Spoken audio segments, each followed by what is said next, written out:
The Adamant time event is starting around the world in Pokemon Go, and today we're going to run through all the tips and tricks for the event. Let's run through it. So this event is December 11th at 10 a.m. to December 15th at 8 p.m. We will have the bonus of 3 times catch XP during the event, as well as the wild spawns for Bulbasaur, Charmander, Squirtle, Vulpix, Oddish, Ponyta, Krabby, Voltorb, Koffing, Rhyhorn, Goldeen, and Dratini. Yes, you did notice there, Vulpix, Ponyta, Krabby, and Voltorb are all going to be shiny boosted during the event. Ditto will also be changed up during the event, in which Ditto can now disguise itself as Oddish, Koffing, Rhyhorn, and Goldeen. So if you need a Ditto, catch those Pokemon. There's a high odds during this event that you get a regular Ditto and even a shiny Ditto. We'll also have the exclusive 1-star raids for Staryu, Omanyte, Kabuto, and 3-star raids for Chansey, Scyther, and Snorlax. There'll also be Pokestop showcases for Krabby, Vulpix, Ponyta, Voltorb, and Ditto, as well as a big change into the guaranteed lucky trades in Pokemon Go. This is something not a lot of people know about, but you can get guaranteed lucky trades in Pokemon Go, and this is how it works. Every single trainer has a secret number of guaranteed lucky trades they can do. To do one of these trades, either you or a friend needs to be trading away a Pokemon from 2018 or older. For the first 25 times you trade away a Pokemon that is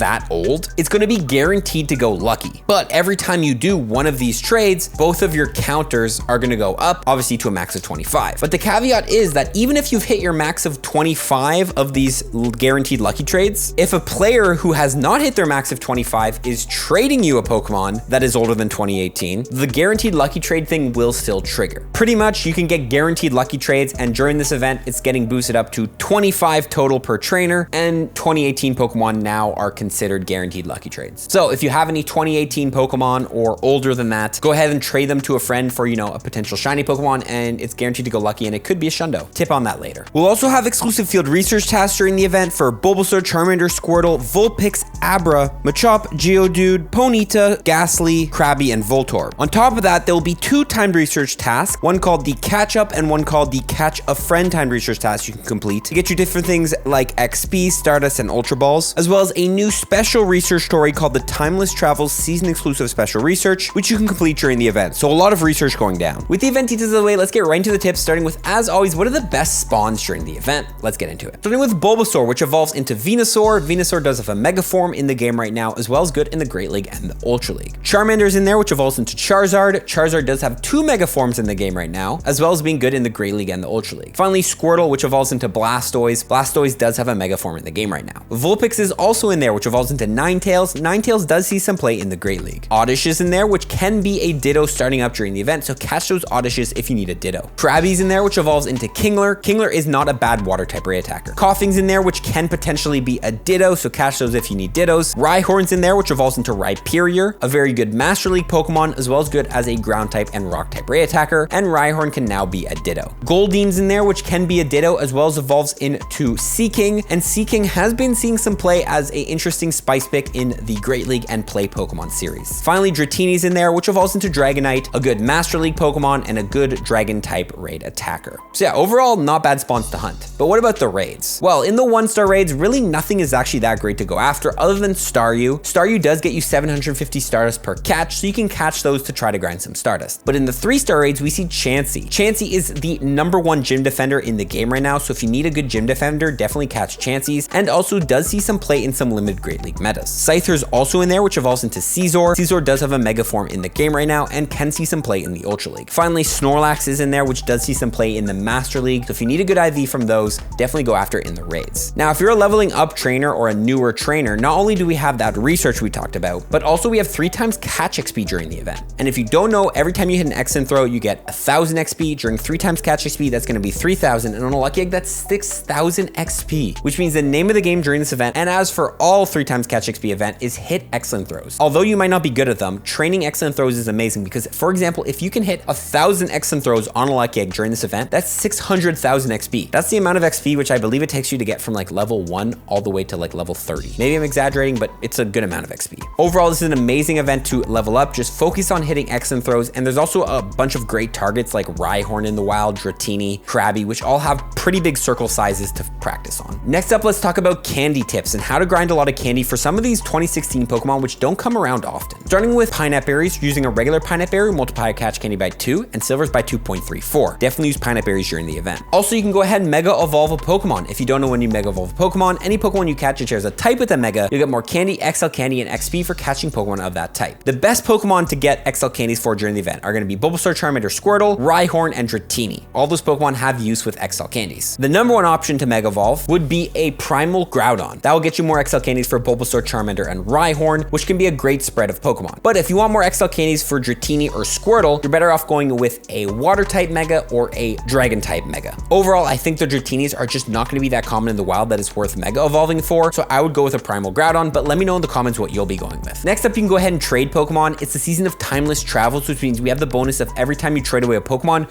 you'll get a guaranteed XL candy. So again, those Pokemon we just talked about being meta relevant with XL candy, every time you catch them, trade them away to a friend to get more XL candy for them. Also, since we do have that guaranteed lucky change up during this event, and obviously moving forward after the event, if you know anybody with 2018 Pokemon or older, get them to trade you those Pokemon and trade them shiny Pokemon. That could potentially give them Shundos, and if they actually have shiny Pokemon from 2018 or older, they can trade you those Pokemon and you can trade them a shiny, and those are guaranteed to go lucky for the first 25 times, getting you potential Shundos during this event. But of course, you can only do one special trade a day. Finally, you can go ahead and transfer Pokemon. We don't have any 2-time transfer candy events coming up for December, so hold on to your Pokemon until January and then transfer them during a 2-time transfer candy event. I'll update you guys when there is one here on the channel. Finally, Platinum Medal tips. You need 35 Platinum Medals, go from level 48 to 49 in Pokemon Go. Which one should you work on during the event? Starting off with the type medals, of course, we have different types of Pokemon spawning during the event, so if you haven't completed, your Dragon Tamer medal, catch 2,500 Dragon types, you can work on it during this event. We also have some exclusive raids during the event, so the Rising Star medal, defeat 150 species of Pokemon in raids, can be a great one to work on. If you've never raided a Chansey, for example, do a Chansey raid to get a point towards this medal. Finally, we do have those exclusive showcases during the event, and actually a big variety of showcases. So the Showcase Star medal, win 100 Pokestop showcases, is a great medal to go ahead and work on. Again, I always recommend dropping in rural showcases because there's just less competition. It's that simple, and there's a higher odds you win, further getting you wins on this medal. With that being said, guys, that is the Adamant time event in Pokemon Go. Overall, to be honest, a pretty chill event, nothing exciting about it. It is cool though to get some 2016 Pokemon kind of returning into the game though. Nonetheless, let me know if you're playing this event, let me know if you're excited, and follow for tips. Peace.